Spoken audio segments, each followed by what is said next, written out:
Argentina দল Lionel স্কালোনির নিখুঁত master plan এবং মাঠে ফুটবলারদের জাদুকরী বোঝাপড়ার এক অজেয় দুর্গ। ম্যাচের পর ম্যাচ প্রতিপক্ষকে চূর্ণ করার পেছনে আর্জেন্টিনার যে মূল শক্তি কাজ করে তা হলো তাদের চোখ ধাঁধানো এবং গতিশীল কম্বিনেশন প্লে। বিশ্ব চ্যাম্পিয়নরা যখন মাঠে নামে তাদের খেলা একটা স্বতন্ত্র ও নান্দনিক আইডেন্টিটি বা পরিচয় স্পষ্ট হয়ে ওঠে। তাদের আক্রমণাত্মক ফুটবলের মূল হৃৎপিণ্ড যদি হন লিওনেল মেসি, তবে সেই হৃৎপিণ্ডকে সচল রাখার ফুসফুস হলো পুরো দলের 1-2 টাচ ফুটবল এবং অবিশ্বাস্য এক নিয়ন্ত্রণ। স্কালোনির অধীনে আলবিসেলেস্তেরা একটা নিয়ন্ত্রিত বিল্ড আপ বা আক্রমণ গোছানোর চমৎকার কৌশল অবলম্বন করে। তারা মাঠে বলের পজিশন বা নিয়ন্ত্রণ ধরে রাখে অত্যন্ত সুরক্ষিতভাবে, যেখানে ফুটবলাররা মাত্র 1-2 টাচে বল পাস করেন। এই 1-2 টাচের খেলাটা প্রতিপক্ষের জন্য একটা মনস্তাত্ত্বিক ফাঁদ। আর্জেন্টিনা অলস ভঙ্গিতে বল দেয়া নেয়া করতে করতে হঠাৎ করেই খেলার গতি বাড়িয়ে দেয়। এই গতি পরিবর্তনের মুহূর্তটাই প্রতিপক্ষের রক্ষণ ভাগকে খড়কুটোর মতো উড়িয়ে দেয়। তারা মুহূর্তের মধ্যে খেলাটাকে ভার্টিক্যাল বা লম্বালম্বি লাইনে নিয়ে যায় এবং মাঠের সেন্ট্রাল বা মাঝখান দিয়ে তীব্র আক্রমণ শানায়। আবার ঠিক পরের মুহূর্তেই দেখা যায় তারা খেলার দিক পরিবর্তন করে পুরো বলটাই উইং বা বিপরীত পাশে সুইচ করে দিয়েছে। এই যে 1 বা 2 সেকেন্ডের ব্যবধানে মাত্র 1-2 টাচে বলের দিক বদলে দেয়া, এটাই হলো আর্জেন্টিনার খেলোয়াড়দের মধ্যকার নন ভার্বাল কমিউনিকেশন বা ইশারা ছাড়া কথা বলার অনন্য মাধ্যম। কোনো শব্দ উচ্চারণ না করেই তারা একে অপরের পাসিং জোন চিনে নেয়। একই সাথে মাঠে চলে ডিকয় রান বা নিঃস্বার্থ দৌড়। একজন খেলোয়াড় ফাঁকা জায়গায় বল পাওয়ার জন্য দৌড়াচ্ছেন না, বরং তিনি দৌড়াচ্ছেন প্রতিপক্ষের ডিফেন্ডারকে টেনে নিজের সাথে নিয়ে যাওয়ার জন্য, যাতে মেসির মতো ফুটবলাররা ফাঁকা জায়গা বা স্পেস পান। আর এই স্পেস তৈরি হওয়ার পর যখনই সেকেন্ড টাচে ডিফেন্স চেরা নিখুঁত পাসটি স্পটে যায়, তখনই প্রতিপক্ষ বক্সে তৈরি হয় পেনাল্টি বা গোলের অবধারিত সুযোগ। কিন্তু প্রতিপক্ষের ডিফেন্সের ভেতর এত দ্রুত বল সংযোগ করার জন্য আর্জেন্টিনা স্পেস বা জায়গা পায় কিভাবে? এর উত্তর লুকিয়ে আছে তাদের মাঝ মাঠের দুর্দান্ত রোটেশন বা ঘূর্ণন প্রক্রিয়ার মধ্যে। মাঝ মাঠের ফুটবলাররা কেবল নিজেদের পজিশনে দাঁড়িয়ে থাকেন না, আর্জেন্টিনার মিডফিল্ড খেলোয়াড়রা কখনো ওয়াইড এরিয়া বা মাঠের পাশে চলে যান, আবার কখনো সেন্ট্রাল পজিশনে ওভারলোড বা খেলোয়াড়দের সংখ্যা বাড়িয়ে প্রতিপক্ষকে বিভ্রান্ত করে ফেলেন। বল যখন মাঠের এক প্রান্তে যায়, সাথে সাথে রদ্রিগো দি পল কিংবা এনজো ফার্নান্দেজরা পজিশন অদল বদল করেন। একে অপরের বিপরীতমুখী মুভমেন্টের কারণে প্রতিপক্ষের রক্ষণ ভাগের আকার বা শেপ ভেঙে যায়। যখন রোটেশনের মাধ্যমে মলিনা বা মেদিনারা উইং ধরে ওপরে ওঠেন, তখন মাঝ মাঠের স্পেসটা ফাঁকা হয় এবং সেখানেই প্রতিপক্ষের ডিফেন্ডারদের মনে দ্বিধা তৈরি করে ভেতরে ঢুকে পড়েন মেসি। মেসি মাঠের ভেতরে কতটা দ্রুত চিন্তা করতে পারেন তা নতুন করে বলার কিছু নেই। ডিফেন্স আর মিডফিল্ডের মাঝখানের যে অল্প একটু জায়গা, ফাঁকা জায়গা, মেসি ঠিক সেখানে এসে ড্রপ করেন। প্রতিপক্ষের শত বাধা আর 4-5 জন খেলোয়াড়ের ঘেরাটোপের মধ্যেও আর্জেন্টাইন ডিফেন্ডার বা মিডফিল্ডাররা ঠিকই মেসিকে খুঁজে বের করেন, কারণ তাদের মূল লক্ষ্যই থাকে বলটা মেসির পায়ে পৌঁছানো। মেসির পায়ে বল যাওয়া মানে বিপক্ষ দলের জন্য মহা বিপদ। তিনি 1-2 টাচে খেলাটাকে পুরোপুরি বদলে দেন। বল সুইচ করে পৌঁছে দেন বক্সের ওপরে ওঠা মলিনা বা অন্য কোনো ফরওয়ার্ডের পায়ে। এই প্লে অ্যান্ড গো দর্শনেই আর্জেন্টিনা প্রতিপক্ষকে খাবি খাওয়ায়। আর্জেন্টিনার এই সুন্দর ফুটবলার আক্রমণাত্মক মানসিকতা এবং নিখুঁত কম্বিনেশন প্লে কোনো দৈব ঘটনা বা ভাগ্যের খেলা নয়, এটা এই দলের পরিচয়। তারা প্রতিপক্ষকে এত দ্রুত আক্রমণ সামলানোর পরীক্ষায় ফেলে যে প্রতিপক্ষ দল নিজেদের ট্যাকটিক্যাল শেপ গুছিয়ে ওঠার আগেই বল জালের ভেতরে জড়িয়ে যায়। মেসিকে যদি বক্সের আশেপাশে সামান্যতম জায়গাও দেয়া হয়, তবে ফুটবল বিশ্ব গত 2 দশকে 5 শতাধিক বার যা দেখেছে ঠিক সেটাই ঘটবে, একটা জাদুকরী গোল। মাঝ মাঠের এই ক্লান্তিহীন রোটেশন, উইং বনাম সেন্ট্রাল জোনের চমৎকার ভারসাম্য এবং মেসির ক্ষুরধার ফুটবল মস্তিষ্ক, এই ত্রিমুখী অস্ত্রের কারণেই আর্জেন্টিনা বিশ্বকাপে ট্রফি জয়ের অন্যতম বড় দাবিদার। টাইব্রেকারে হেরে বিশ্বকাপ থেকে দুই জায়ান্ট জার্মানি আর নেদারল্যান্ডসের বিদায়। আর্জেন্টিনা কাবো ভার্দে ম্যাচে কি হবে? রাউন্ড অফ 32 আর্জেন্টিনাকে চমকে দিতে প্রস্তুত কাবো ভার্দে। নির্ধারিত আর অতিরিক্ত সময়েও বর্তমান চ্যাম্পিয়নদের আটকে রাখার কৌশল নেবে আফ্রিকার দলটা। ম্যাচ গড়াতে পারে ফুটবলের সবচেয়ে নিষ্ঠুর, সবচেয়ে রোমহর্ষক পেনাল্টি শুটআউটে। আর্জেন্টিনার জন্য থ্রেট কাবো ভার্দের গোলকিপার ভজিনিয়া। কাবো ভার্দে ম্যাচ টাইব্রেকারে গড়ালে আর্জেন্টিনার হয়ে শট নেবে কারা? নেপথ্যে বসে এই পুরো মহাযজ্ঞের ব্লুপ্রিন্ট কে সাজাচ্ছেন? টাইব্রেকারে আর্জেন্টিনার 5 কাণ্ডারি লিওনেল মেসি। টাইব্রেকারের প্রথম শটটাই সবচেয়ে গুরুত্বপূর্ণ। দলের আত্মবিশ্বাস তৈরি করার সেই গুরু দায়িত্ব বরাবরের মতোই কাঁধে তুলে নেবেন ফুটবলের জাদুকর অধিনায়ক লিওনেল মেসি। কাতার বিশ্বকাপের কোয়ার্টার ফাইনাল আর ফাইনালের মতোই প্রথম শটে গোল করে প্রতিপক্ষ গোলকিপারকে মানসিকভাবে গুঁড়িয়ে দিতে মেসির চেয়ে সেরা আর কে হতে পারে? কিন্তু চলতি বিশ্বকাপে অস্ট্রিয়ার বিপক্ষে পেনাল্টি মিস করেছেন মেসি।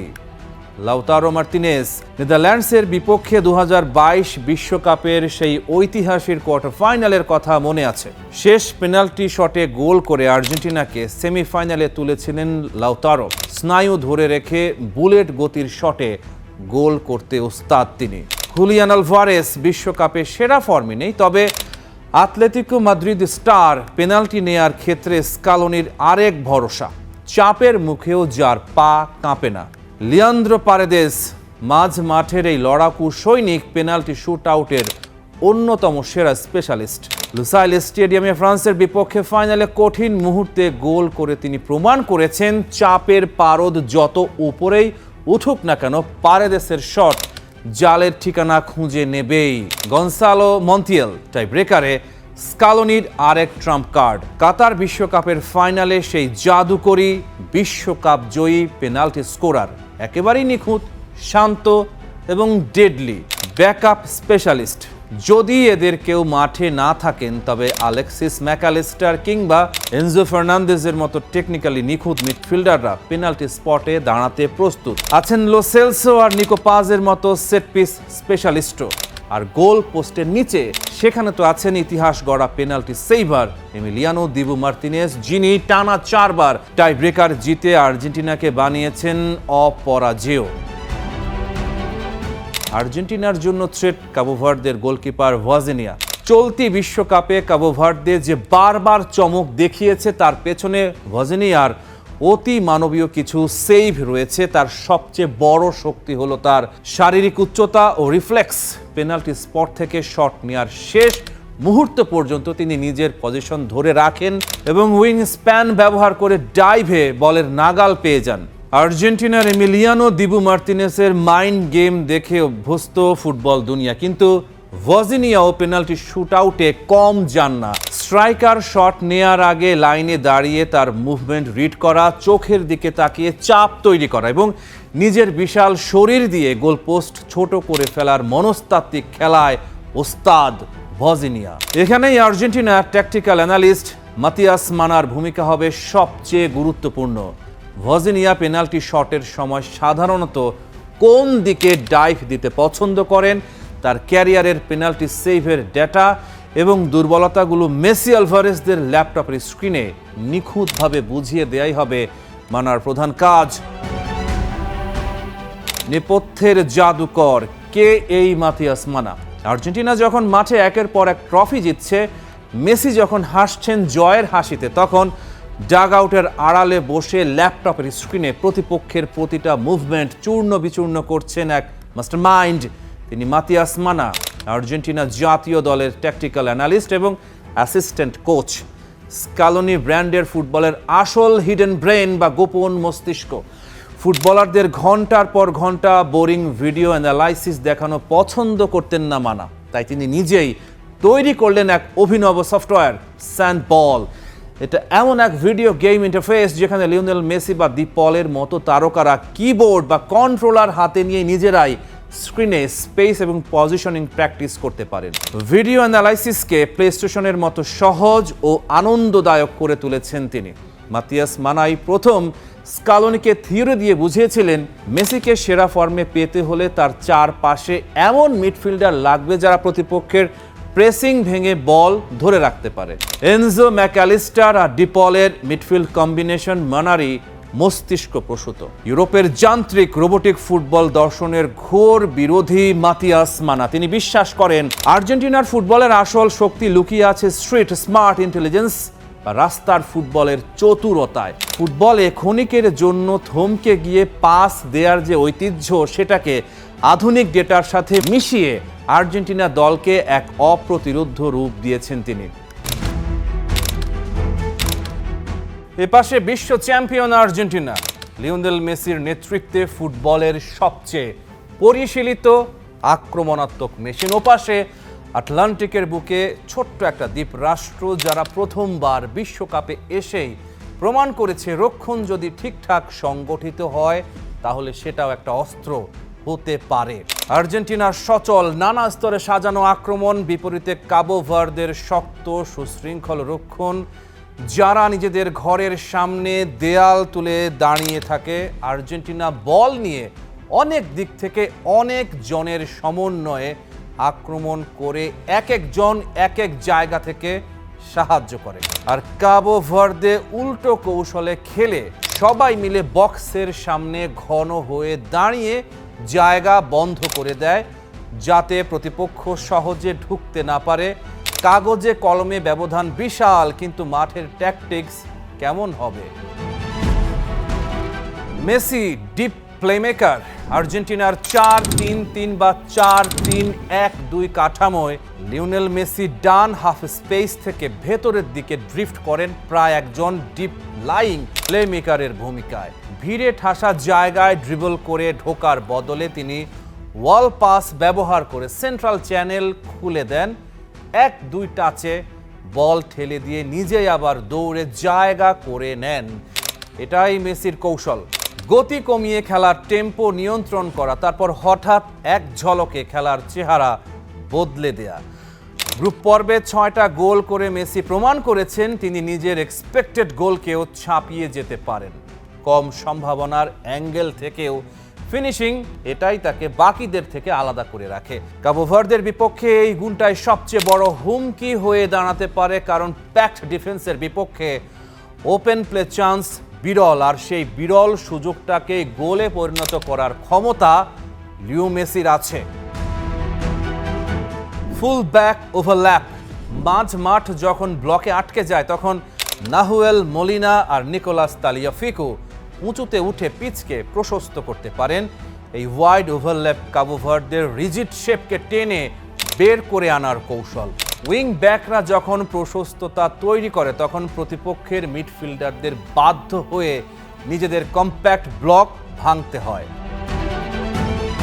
কাবো ভার্দের দুর্গ। কাবো ভার্দের 4-5-1 ফরমেশন আসলে একটা সুশৃঙ্খল দেয়াল। 5 জন মিডফিল্ডার সমতল ও টাইট লাইনে দাঁড়িয়ে থাকেন। উদ্দেশ্য একটাই থাকবে, মেসির দিকে পাসিং লেন বন্ধ করে দেয়া। এখানে লক্ষণীয় ব্যাপার হলো তারা আক্রমণাত্মক ম্যান মার্কিংয়ে যায় না, বরং জোনাল ডিসিপ্লিন বজায় রেখে প্রতিপক্ষকে বাইরের দিকে খেলতে বাধ্য করে। লোগান কস্তা আর রবার্তো লোপেসের সেন্টার ব্যাক জুটি 18 গজের বক্সের ভেতরেই থিতু হয়ে থাকেন। তাদের পেছনে 40 বছর বয়সী গোলরক্ষক ভজিনিয়া, যিনি পেনাল্টি এরিয়া কমান্ড করেন এবং ক্রস ক্লিয়ার করার ক্ষেত্রে অভিজ্ঞতার প্রমাণ দেন।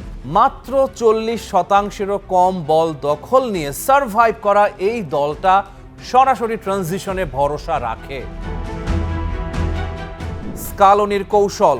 বল দখলে থাকা অবস্থায় আর্জেন্টিনার লক্ষ্য এনজো ম্যাকঅ্যালিস্টার ডিপলদের মাধ্যমে দ্রুত সার্কুলেশন চালিয়ে প্রতিপক্ষের শেপকে ক্লান্ত করে দেয়া। বল হারানোর মুহূর্তে আর্জেন্টিনা তাৎক্ষণিক কাউন্টার প্রেসিং করে প্রতিপক্ষকে নিজেদের অর্ধেই আটকে রাখতে চায়। গোলরক্ষক যিনি কোয়ার্টারব্যাক। কাবো ভার্দের গোলকিপার ভাজিনিয়ার ভূমিকাটা আধুনিক ফুটবলের এক আকর্ষণীয় দিক। তার ডিস্ট্রিবিউশনের 48%-রও বেশি নিজেদের ডিফেন্সিভ লাইনের অনেক ওপারে যায়, অর্থাৎ তিনি সরাসরি আর্জেন্টিনার হাই কাউন্টার প্রেস এড়িয়ে বল সামনে পাঠিয়ে দিতে পারেন। এই কোয়ার্টারব্যাক স্টাইল কাবো ভার্দেকে চাপের মধ্যেও নিঃশ্বাস নেয়ার জায়গা দেয় আর পাল্টা আক্রমণের গতি বাড়িয়ে দেয়। জ্যামিতির বিরুদ্ধে প্রতিভা। কাবো ভার্দের লো ব্লক কৌশলের মূল উদ্দেশ্য প্রতিপক্ষের এক্সজি কমিয়ে আনা। বক্স প্যাক করে রাখলে প্রতিপক্ষ বাধ্য হয় দূরপাল্লার স্পেকুলেটিভ শটে, কিন্তু মেসির মতো একজন খেলোয়াড়ের বিপক্ষে এই কৌশল বুমেরাং হতে পারে, কারণ তিনি সেই বিরল ফুটবলার যিনি জ্যামিতিকে অগ্রাহ্য করে স্কোর লাইন বদলে দিতে পারেন। Rahman pair, star play.